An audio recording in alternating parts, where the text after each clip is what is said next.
১৫০ বছরের পুরনো কুমিল্লা পৌরসভা সিটি কর্পোরেশনের রূপান্তরের এক যুগ পার হলেও জনবল সংকটে বাড়েনি নাগরিক সেবা। সিটি কর্পোরেশনের ২৪২টি পদের বিপরীতে আছেন ৬৭ জন। জনবল সংকটের কারণেই নাগরিক ভোগান্তি যেমন বাড়ছে, তেমনি বাড়তি দায়িত্বে মানসিক চাপ বাড়ছে কর্মকর্তাদের ওপরও।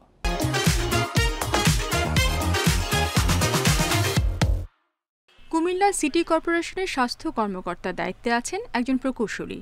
গত ৫ বছর যাবৎ স্বাস্থ্য কর্মকর্তার পদটি শূন্য থাকায় অতিরিক্ত দায়িত্ব পালন করছেন নির্বাহী প্রকৌশলী আবু সাইদ ভূঁইয়া। একই সাথে তিনি প্রধান প্রকৌশলীর রুটিন দায়িত্ব এবং একটি প্রকল্প পরিচালকেরও দায়িত্ব পালন করছেন।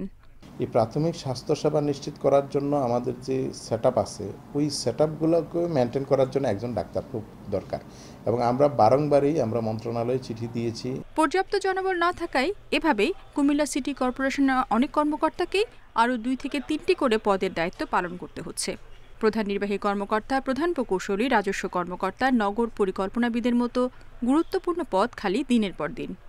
আমাদের লোকবল নাই, সেজন্য আমরা যথেষ্টই একটু প্রেসারে থাকি।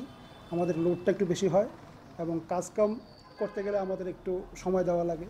কুমিল্লা সিটি কর্পোরেশন প্রতিষ্ঠার 1 যুগেরও বেশি সময়ে 3 জন নির্বাচিত মেয়র দায়িত্ব পালন করেছেন। এরপরও সিটি কর্পোরেশনের জনবল সংকটের সমাধান না হওয়ায় সেবার মানের উন্নতি হয়নি বলছেন ভুক্তভোগীরা। মনে হয় চুক্তিভিত্তিকে অলরেডি দেওয়া আছে প্রায় 1000 লোকের কাছাকাছি। তো যদি আপনার পার্মানেন্ট লোক নিয়োগ দেওয়া হয়, সেক্ষেত্রে দেশের বেকারত্ব কমবে, প্লাস নগরবাসী তার সুবিধাও খুব ভালো হবে। সেবা দিতে পারছে না বলেই কিন্তু আজকে আমাদের কুমিল্লায় যানজট মুক্ত হচ্ছে না।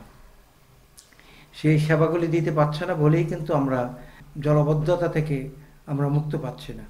তবে এর মধ্যে মন্ত্রণালয়ে জনবলের চাহিদা পাঠানোর কথা জানান সিটি কর্পোরেশনের প্রশাসক।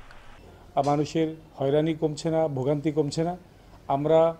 আমি এখানে যোগদানের পরেই আমি অবহিত হয়েছি। আমি ইতিমধ্যেই এ বিষয়ে কার্যকর পদক্ষেপ নিয়ে আমি চেষ্টা করছি আগামী 2 মাসের মধ্যেই যেন জনবল পেতে পারি।